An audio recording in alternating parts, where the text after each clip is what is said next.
Ils sont toujours là, les deux journalistes togolais qui nous accompagnent dans l'émission de ce soir. Emmanuel Vivien Tomi, directeur de publication de Plume Libre, conseiller en communication politique, et Adam Adjornou, directeur de publication de Vision d'Afrique. On va parler maintenant du Mali et de l'Égypte. L'Égypte donc va suspendre temporairement la participation de ses soldats à la mission de l'ONU au Mali, MINUSMA, à partir du 15 août pour une durée indéterminée après plusieurs attaques meurtrières contre son contingent.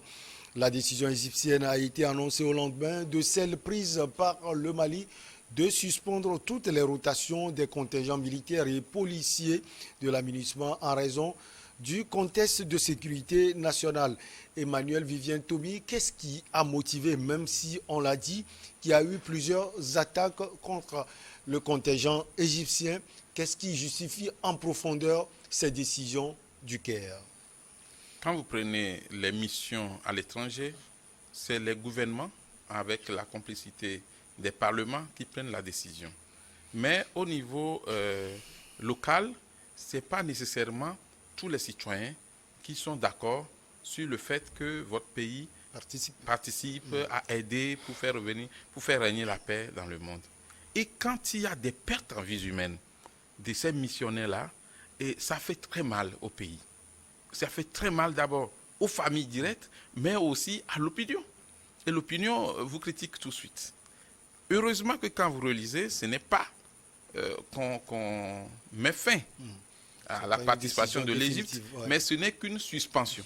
Et quand on parle de suspension, ça veut dire qu'on pourrait toujours revenir à d'autres décisions, pour ne pas employer le terme à de meilleurs sentiments.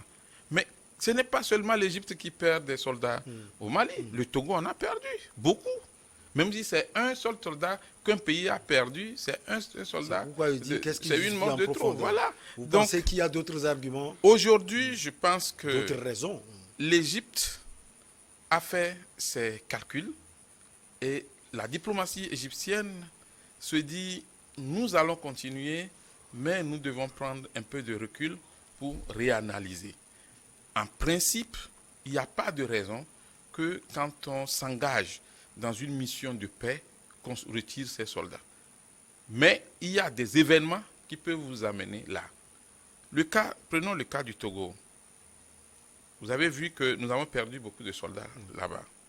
Le Togo ne s'est pas retiré tout simplement parce que chez nous, on dit, en Afrique, quelqu'un est en train de se noyer. Tu veux l'aider. Tu prends ta barque pour pouvoir le sauver. Et ce n'est pas parce que quand tu es dans ta barque, les poissons te gênent, les requins te font peur, que en plein milieu de l'eau, tu vas retourner et puis laisser la personne. Alors, tant que le problème n'est pas résolu, certains pays comme le Togo disent, nous ne faisons pas revenir nos soldats. Le plus important aujourd'hui, c'est que l'Égypte propose une réadaptation, des stratégies nouvelles. Pour que la mission puisse ne pas enregistrer de ces pertes en vies humaines. 2, pour que la mission puisse prendre vite fin. Parce que les missions onusiennes dans les pays, ce ne sont pas des représentations permanentes. Non, c'est pour un mandat. Et quand le mandat est fini, si la mission est accomplie, en réalité, tout le monde retourne. Parce que ce qui se passe aujourd'hui, ça dénote aussi, et quand on le dit à Bamako, ils vont peut-être nous critiquer, mais c'est la réalité. Quand le pouvoir de Bamako prend certaines décisions et fait sortir certaines annonces, ça frustre un peu certaines diplomaties qui se posent la question. Mais attention, on ne va pas aller dans un autre Darfour. Voilà, nous sommes là pour vous aider. Maintenant, quand ceux qui nous aident à vous aider, vous les écartez complètement, nous voyons nos forces, nous voyons ceux qui sont sur le terrain. Visiblement, et les autorités maliennes n'ont plus besoin de la MINUSMA. Oui, mais elles l'ont dit à maintes reprises. Je pense que c'est vers ça qu'on tend. Or, malheureusement, est-ce que les attaques terroristes sont finies au Mali? Il y a eu encore des personnes tuées tout récemment. Je crois que il y a de cela quelques jours au Mali. 3 jours, je pense. Voilà. Donc, la mission n'est pas finie. Nous sommes entre nous, Africains. Comment voulez-vous que des gens qui sont venus vous aider en groupe, et ils s'entendent pour faire de leur mieux, ils ont même des répercussions négatives, ils perdent la vie de leurs soldats, se retrouvent en minorité, et vous voulez qu'ils continuent comme ça? Première chose. Secondo, il y a un groupe qui a été créé au sein des pays pour une sorte de coordination de la lutte antiterroriste. Mais à un moment, vous, qui êtes l'un des premiers pays les plus concernés, vous vous retirez. Vous voulez parler du G5 Oui, vous vous retirez du G5. Donc, dans la diplomatie des pays qui participent à la mission onusienne au Mali, on se pose la question sur l'avenir de cette mission. Parce que si cela continue comme ça, où est-ce qu'on va en finir? Donc, des dispositions sont prises. Mais je ne pense pas que ce soit la meilleure décision. C'est pourquoi le mot suspendre m'a beaucoup plu, puisque à n'importe quel moment, et je crois qu'il y a des tractations qui ont déjà commencé, à n'importe quel moment, l'Égypte peut revenir sur sa décision. Mais il y a aussi une responsabilité de l'ONU elle-même. Parce que quand vous déployez des gens sur le terrain, et les missions sont vraiment précises, concises, mais on est sûr de ces attaques-là qui font perdre des vies à des soldats internationaux, je pense que vous devez vous poser la question. J'ai suivi un documentaire de Kofi Annan, il dit, quand il y a des conflits comme ça, en tant que secrétaire général, tu dois chaque fois essayer de voir si on faisait comme ça, c'est pas mieux, réadapter, actualiser les plans pour être efficace sur le terrain. Sinon, si tous les pays se retiraient, je ne suis pas sûr que le Mali va venir très vite au bout du terrorisme. Or, si un seul pays est permanemment attaqué, ça veut dire que toute la région n'est pas en paix. Et c'est le plus grave. Alors, on parle de force d'interposition, hein, l'amunissement. Adam Adjronou, expliquez-nous d'où viennent ces... comment l'appelle-t-on? Il parle d'attaques, justement. D'où viennent ces attaques contre les contingents égyptiens? Vous savez, d'abord, avant de répondre à votre question, j'aimerais que l'on puisse s'attendre sur 2 ou 3 principes donnés. Vous savez, lorsque vous prenez l'Égypte, l'Égypte est une force militaire africaine. Et ce n'est pas moi qui le dis. J'en parle de la première force d'ailleurs. Plusieurs rapports le disent. Et lorsque vous prenez aujourd'hui l'amunissement, c'est le contingent onusien qui a connu le plus grand nombre de victimes, y compris d'ailleurs le Togo qui a connu une quarantaine, 42 si je ne me trompe réellement. Et c'est le plus grand, disons, contingent Togo qui a perdu beaucoup de vies au niveau du Mali. C'est la même chose pour tous les pays, la plupart des pays qui sont donc mobilisés. Et lorsque vous voyez, l'Égypte a connu également une humiliation récente au niveau de la Centrafrique. Cela, personne ne doit quand même pas l'écarter. Vous allez constater qu'aujourd'hui, lorsque vous prenez le schéma contestant l'amunissement au niveau du Mali, vous constaterez qu'aujourd'hui, vous l'avez dit d'ailleurs même, que la collaboration avec l'État malien n'est plus ça. Et nous étions les premiers à pouvoir donc demander d'ailleurs même que la texture de l'amunissement puisse être reconvertie. Ouais. Faire en sorte que nous ne pouvons pas être sur un théâtre de guerre et qu'on dit d'interposition ou de maintien de la paix. Ça n'a pas de sens. Et donc je pense que le président même, Idriss Déby, l'avait une fois demandé, ce qui n'a pas été fait. Mais aujourd'hui, il n'y a pas de président réel qui puisse donc continuer à maintenir donc cette flamme-là. Ça voudrait dire quelque part que lorsque vous prenez ces forces-là, nous parlons d'une force, de la première, comme vous l'avez dit, force militaire au niveau de l'Afrique, qui est sur un théâtre qui est très difficile de collaboration avec la force malienne, qui essaie quelque part d'humilier pratiquement l'ONU, y compris l'Égypte. Voyez-vous, lorsque vous anticipez un peu, vous comprendrez que l'avenir ne serait pas bon si... ne donnera rien, ne serait pas bon si l'ONU continue sa lancée, ne revoit pas ses positions pour faire en sorte que nous puissions avoir une lecture assez réaliste de la situation que nous avons donc au Mali. Mais donc moi je pense que, pour revenir donc à cette question, l'Égypte, ne voulant pas être dans cette poursuite d'humiliation qui se profite déjà à l'horizon avec la présence de ces forces-là, a estimé que ces forces onusiennes égyptiennes sont pris pour cible. Parce qu'il est très difficile lorsque vous prenez, c'est vrai que c'est la MINUSMA qui les a déployés, mais les moyens ne sont pas les mêmes.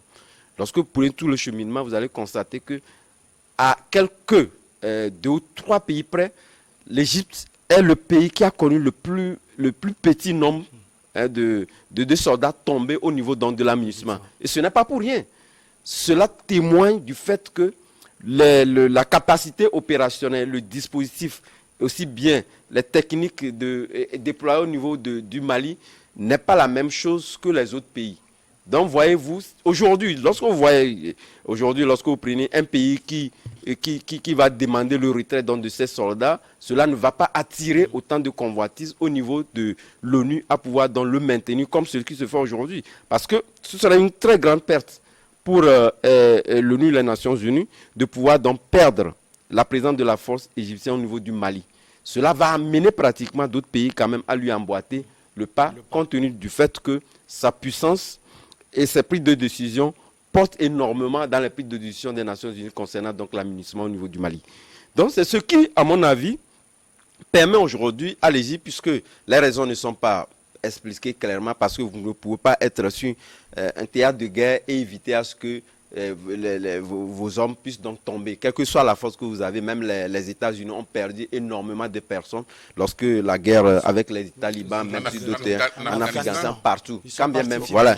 Et lorsque vous prenez aussi bien la mobilisation financière que matérielle, aucun pays ne peut donc se comparer donc aux Nations Unies. Donc je pense que sur cet aspect-là, l'Égypte a beau mis toutes les dispositions qu'il faut au niveau du Mali. Je pense que le motif avancé est un motif, à mon avis, très aléatoire, qui n'explicite pas réellement les vraies motivations qui le poussent, qui, moi, sont au-delà de ces forces-là qui ont été attaquées. Parce que lorsque nous faisons toute sommation, comme je le disais tantôt, il est l'un des pays qui a perdu le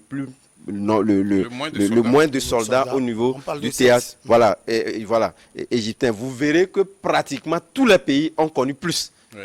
Et là, ce n'est pas parce que les djihadistes aiment l'Égypte, mais justement parce qu'il y a eu le matériel déployé et les techniciens déployés sont donc à la pointe et à la hauteur de ces djihadistes-là. Même si aujourd'hui, ils ont commencé par le suivre, mais également l'humiliation, même s'il n'y a pas eu de mort au niveau de la Centrafrique, cela interpelle l'Égypte, que cette humiliation que l'ONU veut faire subir donc à ces forces la puissance au niveau de l'Afrique, lui ne serait pas donc comptable de cela. Voilà pourquoi il demande donc un retrait, pas une suspension. Et lorsque la situation va s'améliorer. Puisque quelque part, lorsque nous avançons ces arguments-là, c'est justement, cela tient compte également du fait qu'il est très difficile de collaborer aujourd'hui avec le gouvernement malien qui pratiquement essaie d'imposer sa pratique militaire ou d'imposer les lignes directives des opérations au niveau de ces forces-là déployées au niveau du Mali.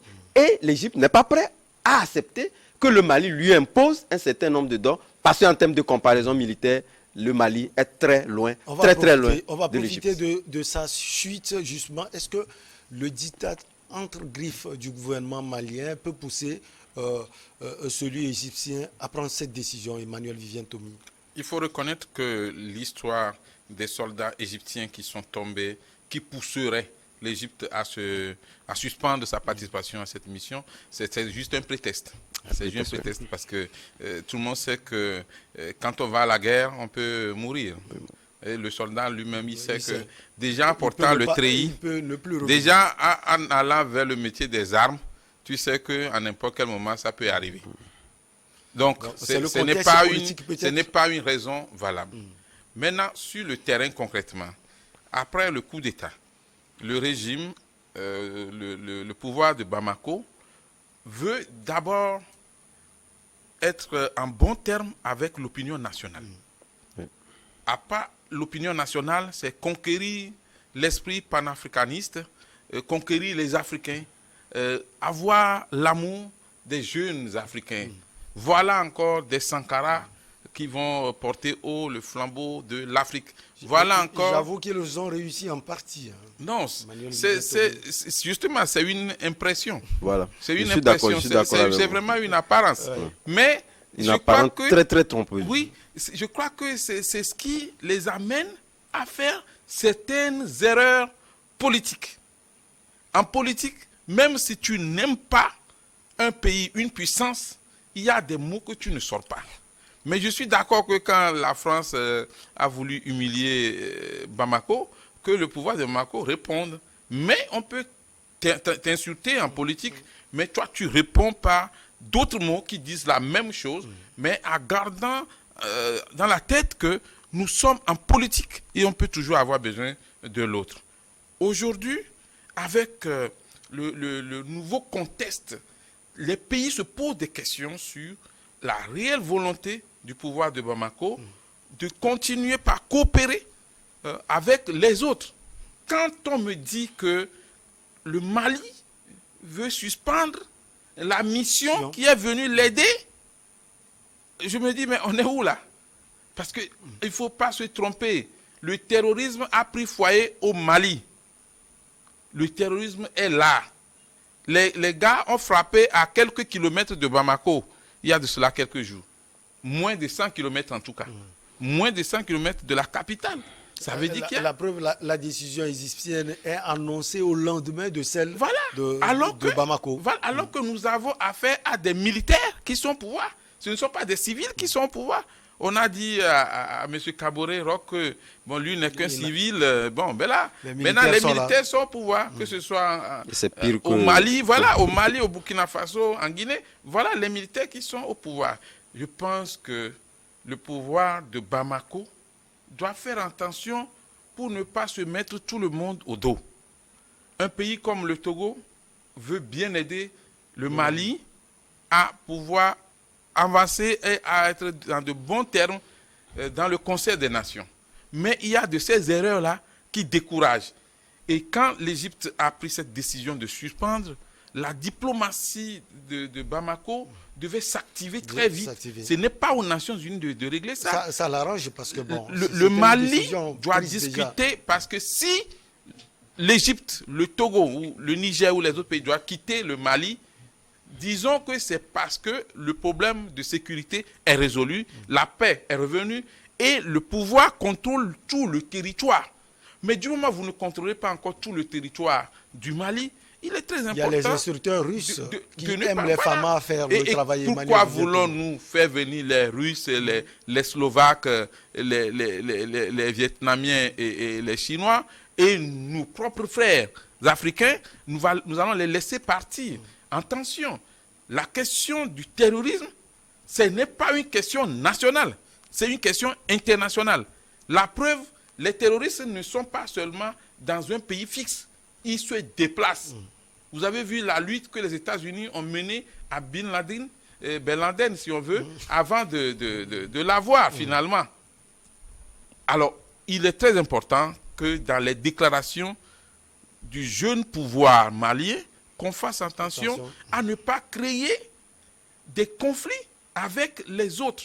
Le Togo seul ne peut pas tout faire en matière de diplomatie pour le Mali. Le Togo est sollicité partout. Dans l'histoire des 49 Ivoiriens arrêtés, des 49 militaires ivoiriens arrêtés, et voilà que déjà on sollicite le Togo pour aider à la médiation.